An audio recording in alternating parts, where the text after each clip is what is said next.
It's such a pleasure to be back with you right here on Cash 22. The House certainly on fire. Yet another day wasted this winter session as the uproar from the Parliament stalled the proceedings in both the Lok and the Rajya Sabha. The payday pressure on banks and the plight of those looking to withdraw their hard-earned money resonated all across the halls of Parliament, as it did across India. A united opposition party continued to attack the government, demanding its apology from the Prime Minister over the way the note ban has been implemented. But to discuss all of that and a lot more and the way going forward, we are joined by three very eminent people representing three political ideologies and political parties here. We've got Sambit Patra from the BJP, Rajeev Gowda of the Congress, and Jay Panda of the Biju Janata Dal. Thanks very much, each one of you, for being with us. I'm tempted to start the political warfare of sorts with Sambit Patra and Rajeev Gowda, but I'm going to exercise some restraint and start with Jay Panda, a neutral observer there. Not so neutral on this debate, but yet a neutral observer there. Thanks very much, each one of you, for being with us. Jay, let's begin with you. Yet another day, no parliamentary proceedings. The Lok Sabha and the Rajya Sabha adjourned for the day without any substantial work or any legislative work happening. Who do you blame for this logjam? Rules of Parliament, where the opposition wants a debate with vote, the political upheaval on this one, political opportunity on both sides. I mean, who do you actually sit down and blame on this logjam? Of course, the politics has a big role to play, but you know, I have been writing about this for a very long time, that our rules are mostly to blame in Parliament, because most of our parliamentary rules are based in 19th century ethos of what happened in England and other places. They have all changed, and let me explain. So our rules are based on consensus. The Speaker consults both sides, the government and the opposition, and to whoever it is embarrassing, they will not agree to have a discussion or not agree to have a discussion with the vote at the end. So that is exactly what is happening. We have a logjam because both the government and the opposition are taking a stand that it should either be a voting discussion or a not voting discussion. Whereas in the rest of the world, since the 19th century, most legislatures have moved on so that it is not left to discretion, nor is it left to consensus, because you can't expect consensus between opposing sides. So it is rules based. I have been advocating that we should have a rules where if 50 MPs sign on for a discussion, there must be discussion. And if 100 MPs sign on for a voting based discussion, then you must have a voting based discussion. If we have such rules like the House of Commons and like the US Senate and House, then these agenda setting issues will no longer be such a bottleneck. Our problem is that we are depending on consensus between two highly opposed sides, and that is just not rational in today's world. All right, that consensus eludes and that's not coming around. Rajeev Gowda, you're a member of the House of Elders, the one where the consensus is eluding a little more actually. Let me ask you, is this pure economics? Because clearly doesn't seem to be. Is this pure politics? Are you going to blame the Treasury benches just like they keep blaming you? And the casualty of all of this is crucial legislation. Well, actually, the biggest casualty has been the Indian economy. It has been the bottom of the pyramid, those who are in the bottom of the pyramid within India. And for that matter, every Indian is going to suffer as a result of this move and the way it has been implemented. Now, the crucial issue to remember is that many of us, including myself, are waiting to speak in Parliament. However, the Prime Minister has chosen every opportunity to avoid Parliament until today and has used platforms outside to go out there and launch a political attack on other political parties. On you know, when you've made this kind of a momentous move, this is the time to reach out and say, come on, let's work together. Let's ensure that the pain is minimized. Whatever concerns that you bring to the table, we'll address. Instead of that, the Prime Minister continues to attack, and that's what actually in the Rajya Sabha today ultimately held up discussion and debate, because because members said, let the Prime Minister just acknowledge and even apologize for making insinuations and attacks on the opposition, which were just totally uncalled for, and which gave primacy to politics at a time when the economy is in deep distress.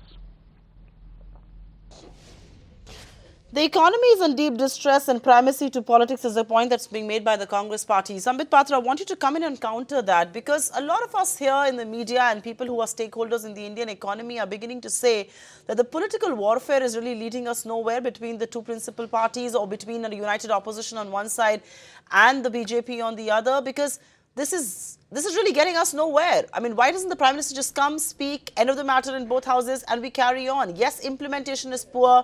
You will be blamed for this. We do not know who the fall guy finally will be. Yes, the government could have been better prepared. But, I mean, those are discussions that we will just cover in just a short while. But counter that point that Rajeev Gowda just made. Supriya, the most essential thing that which you and the two panelists of mine would agree, that is a call for maturity. All those who are whether in the House of Elders or in the lower house, maturity is the call of the day. And in fact, I respect Jay Panda a lot. And I remember when Jay Panda wrote an article in Times of India about these reforms in Parliament, which he was speaking about, particularly the Salisbury principle, if I'm right, where he said that the mandate of the people is prime, and in fact the upper house in fact has to respond to the mandate of the people. There was a privilege motion against Jay Panda. In fact, the privilege motion could not go ahead. That's a separate issue. But that is where I see a severe lack of maturity as far as Indian polity in the present day is concerned. Just projecting the same thing to the present day situation, I would say, look, what is the demand of the opposition today? I agree that in a democracy, opposition is a very important post. Opposition has to be heeded to. Opposition has to be taken into confidence. We do not disagree with these core basic facts.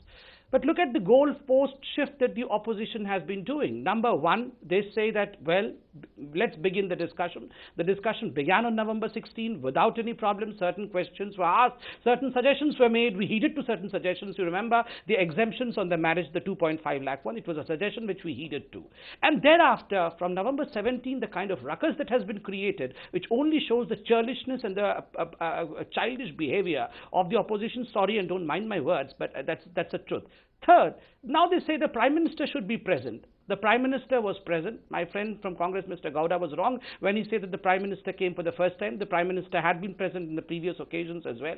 You did not allow the House to function then. Today also, despite the Prime Minister present, you shifted the goalpost from the presence of the Prime Minister to apology of the Prime Minister. And then it will all go back to Prime Minister present or not is a separate issue. It is rollback of demonetization which is essential. Never before I have heard that answers should be given before questions.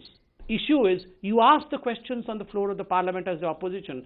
Surely, two tall leaders from our party, both Mr. Arun Jaitley, the Finance Minister, as well as Mr. Rajnath Singh, the Home Minister, have categorically stated on the floor of the House that the Prime Minister will intervene in this issue. So please ask the questions. You're not asking the question, and you want the answers before even the questions are asked. All right, hold your thoughts there. Rajeev Gowda, come in on that. Shifting goalposts, and you are asking questions even before they can be answered. Actually, my good friend Sambit is entirely mistaken. What you see here is, if you want to use words like childish and churlish behavior, that is exactly what the Prime Minister has unfortunately indulged in. Look at the content of his speeches in the public domain, and you will see the kinds of attacks that he has hurled. This is not, once you have made this kind of a momentous move, when you see the Congress party responding by saying, look, you've done it, you've done demonetization, we can't put the egg back together, we will now work to ensure that the economy doesn't suffer, that the poor don't get further into deeper distress. And when we have, we're not a party that's calling for a rollback of demonetization because it's happened already. And here we have this argument being made, including by, say, Venkaiah Naidu, either you're for us or you're on the side of black money. No, we are on the side of improving the economy. We are on the side of taking care of the poorest of the poor. We are on the side of India's growth. And what the Prime Minister has done and what they are unable to defend is the kind of, like a nuclear first strike attack, which seems to be their new strategic policy on the Indian economy itself. Just at a time when consumption-driven economy was picking up, when we were going to be one of the fastest growing economies in the world, suddenly we have created this huge self-inflicted wound, which is going to take an enormous amount of time to heal. This is unfortunately not the kind of discourse, not the kind of politics we want to see. We want to see discussion and debate and action. As he pointed out, on the first day itself, we made suggestions, but the same Prime Minister has refused to meet an all-party delegation from Kerala which said we need help in the cooperative sector. Is that not churlish? Please, Mr. Patra, Dr. Patra, answer.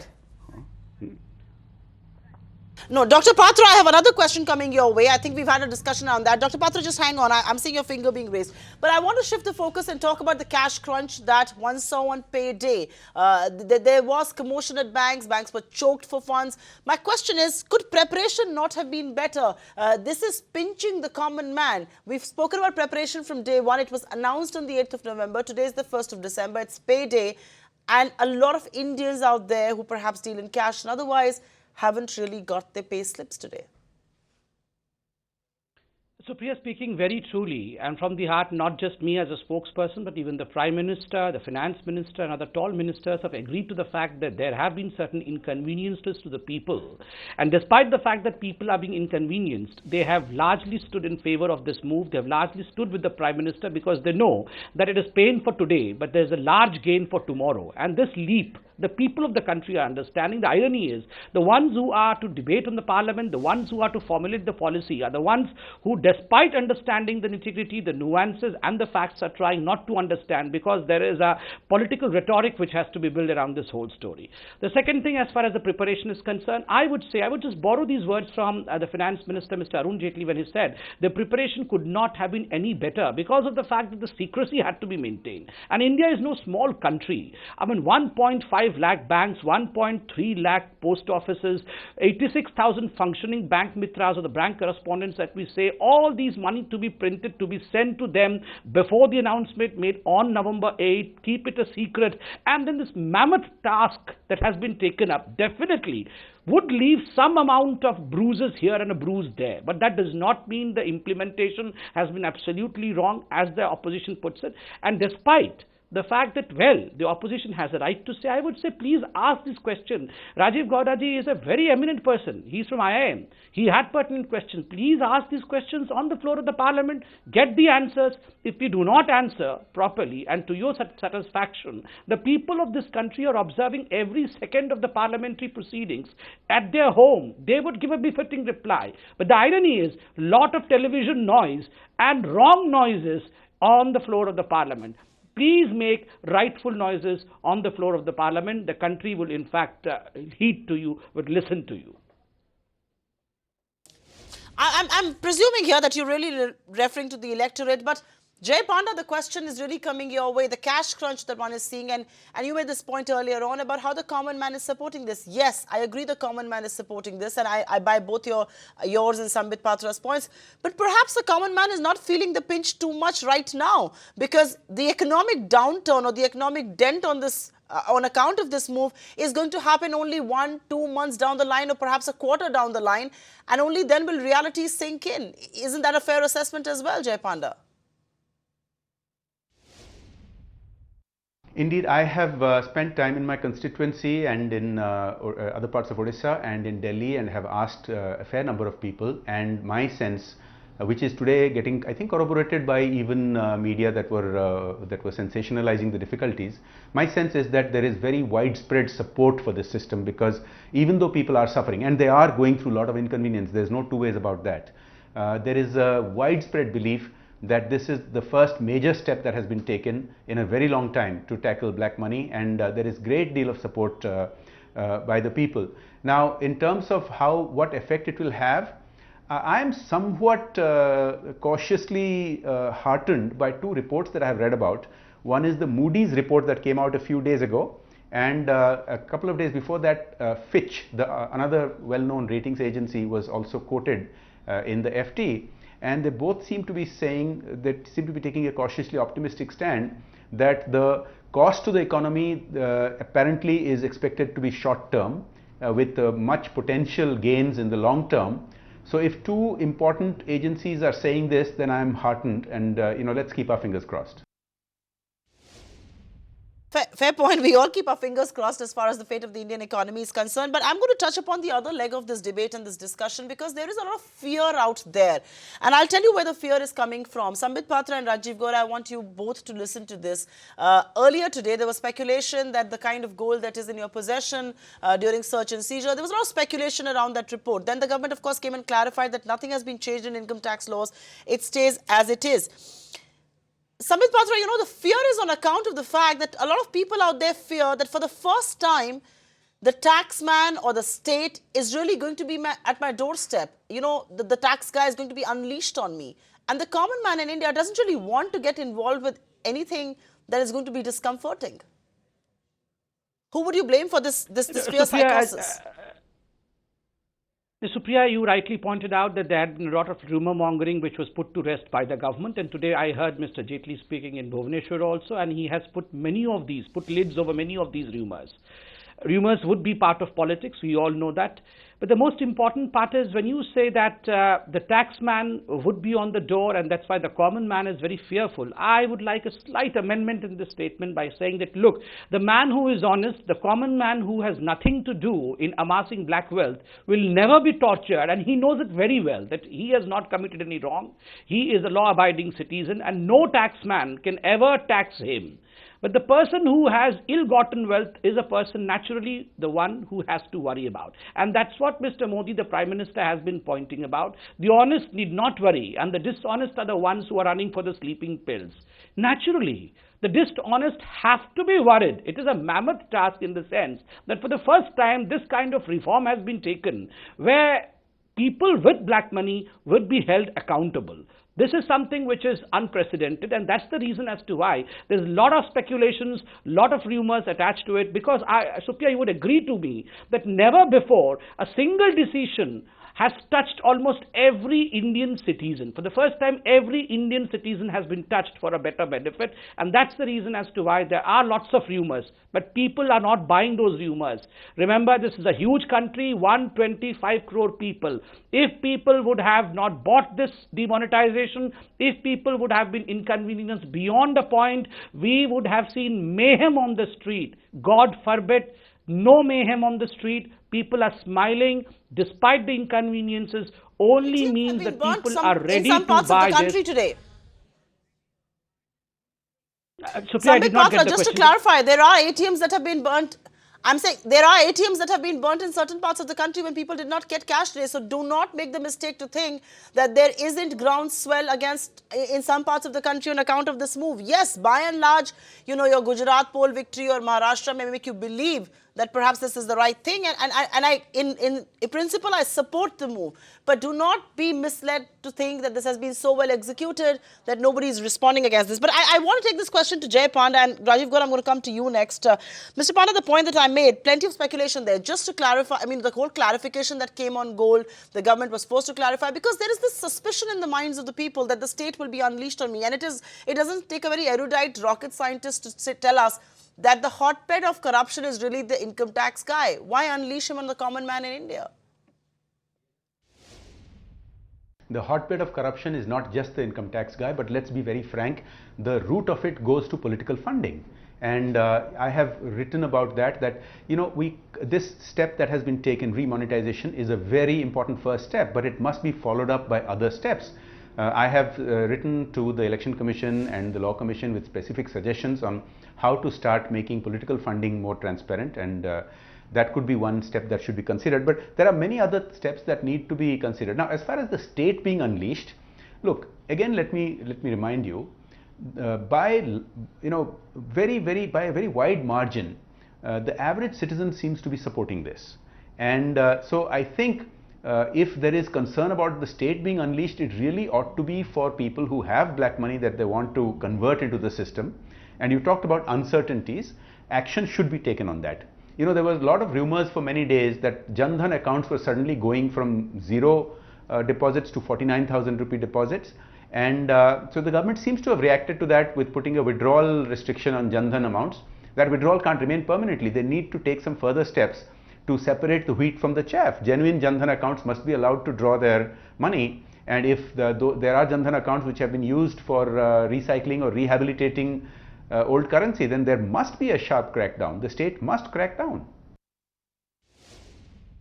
Rajeev Gowda, would you dispute that the Jan Dhan accounts that have been used as a channel to launder money should be cracked down upon? I mean, yes, it belongs to a person who's not really very well to do.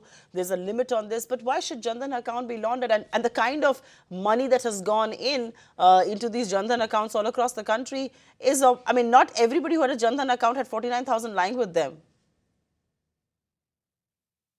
What I'm hearing are rumors that essentially bank managers are conniving with people with black money, using Jan Dhan accounts to park money and things like that. So what this has unleashed is another round of corruption. And where is the enforcement capacity with this government or any other to go after these millions of Jan Dhan accounts where this kind of action may be taking place? Look at the other issue. Your screen was showing some headlines about gold restrictions and saying this is the amount that you can hold without proving your ownership or how you got hold of it.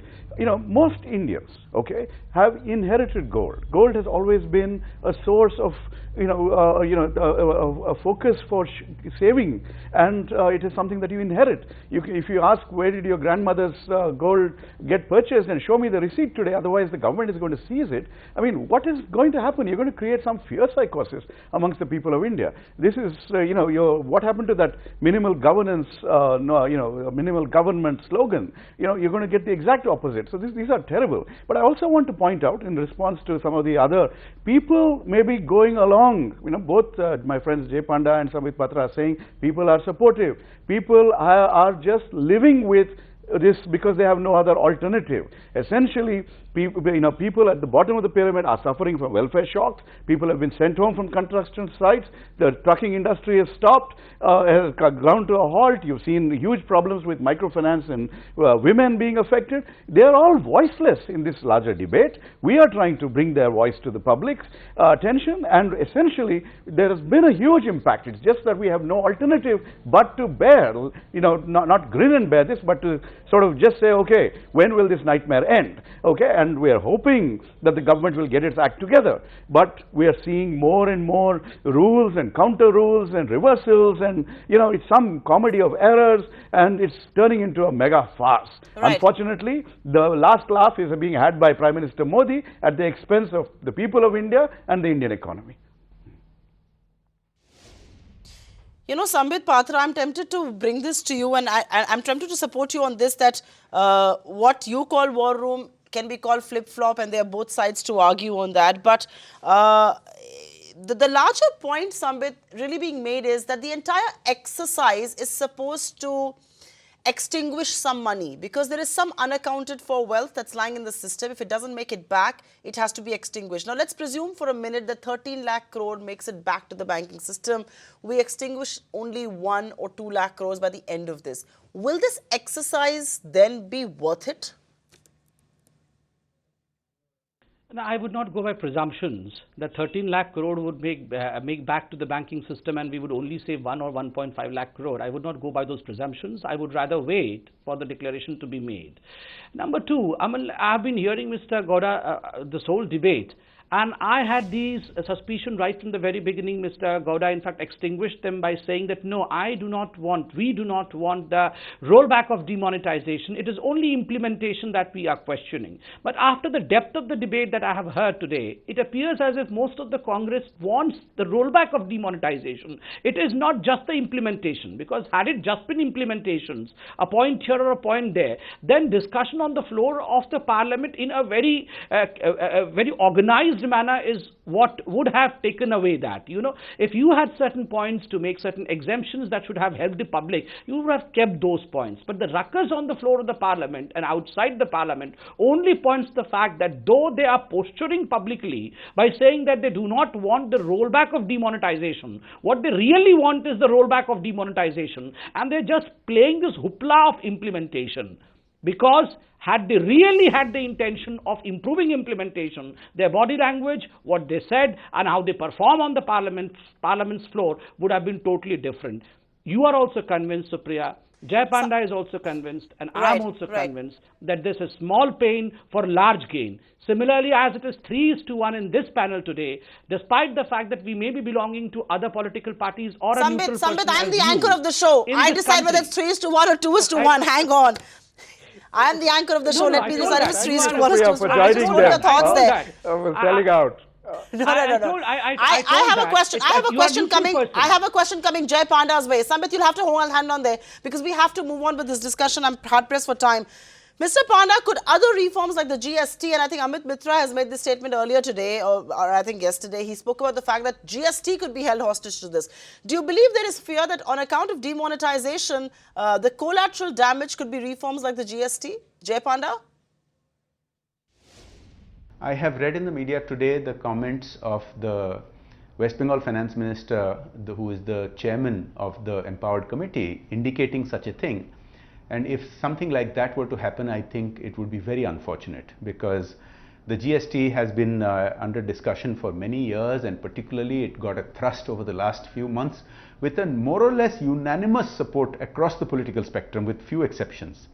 And if this were to come into the system, if that were to be at risk, I think it would be unfortunate. You know, the argument that is being made that there is another shock to the system by remonetization and states will get less revenue, therefore GST should be delayed, I don't think holds merit, because one of the compromise in finalizing GST was that the union government will reimburse the states for 5 years for their revenue losses. So I don't think that's a valid argument. I have quick closing comments from both Sambit Patra and Rajeev Gowda. And Sambit, I will begin with you.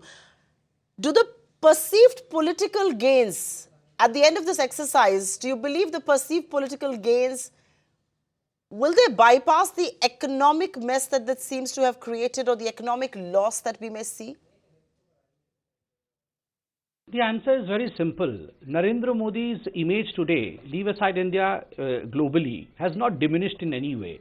His popularity is at the place where it was. So naturally, all this, I would not say, was a political gamble. Political gamble is only by a person who has diminished returns in his personality or whose popularity is falling. But this was taken because of the fact that here is a determined Prime Minister who had promised the people of country that black money would be curbed, that there would be action against terrorism and Naxalism. And that's why he is transferring his talks to walks. This is walking the talk, that's what he is doing. But I was just listening to Mr. Amit Mitra today in the morning. And I just want to convey this to everyone. Please don't get into this barter system. The barter system which would paralyze the Indian economy. You listen to me by taking back the demonetization, and only then I support your system of GST. GST is not Bharatiya Janata Party's or this government's GST. This is this country's GST. So naturally, don't hold the country to hostage. Let the parliament function. I on your panel will welcome Mr. Gowda that please, when tomorrow the parliament convenes, ask questions, ask tough questions, but please don't walk out of the parliament. Jay Panda, realistically speaking, when do you see the House function? I hope it will start functioning either from tomorrow or certainly by Monday, because I don't think, even those who are opposing this remonetization, I don't think this is the right way. I don't think not letting the House function is serving any purpose.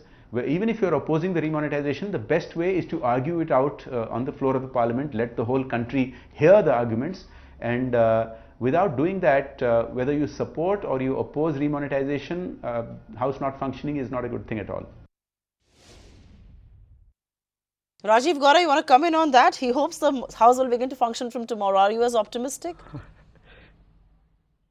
Well, the BJP yesterday in the Lok Sabha has a majority. I don't know what they're afraid of with one rule or the other. But let me use this opportunity for my closing comments on the issue of political gain, right? What you've seen so far is a Prime Minister who has not been able to deliver on his promises. He promised 2 crore jobs a year. He promised to bring back so much black money from abroad. He promised to turn the Ganga clean. He promised to turn India clean. He promised to turn manufacturing around. He has not been able to fulfill any of those promises. So therefore, this big bang, great leap forward, whatever Maoist style demonetization move that is supposed to distract all of us and put us in so much misery that we are just worried about survival and not thinking about, okay, what happened to all his promises. And in the course of the next 1 or 2 years, as the economy slows down, as people discover that for all the hot air and talk, there is no progress whatsoever that they can feel or experience, you're going to see the political fallout, and that will happen in 2019 when all of us go to the polls next time. All right, I'm really hard pressed for time. I would have given Sambit the opportunity to for a rebuttal, but I'm really hard pressed for time. Thank you very much, Mr. Rajeev Gowda, Sambit Patra, and Jay Panda for joining in on this very special edition of Cash 22, the House on Fire.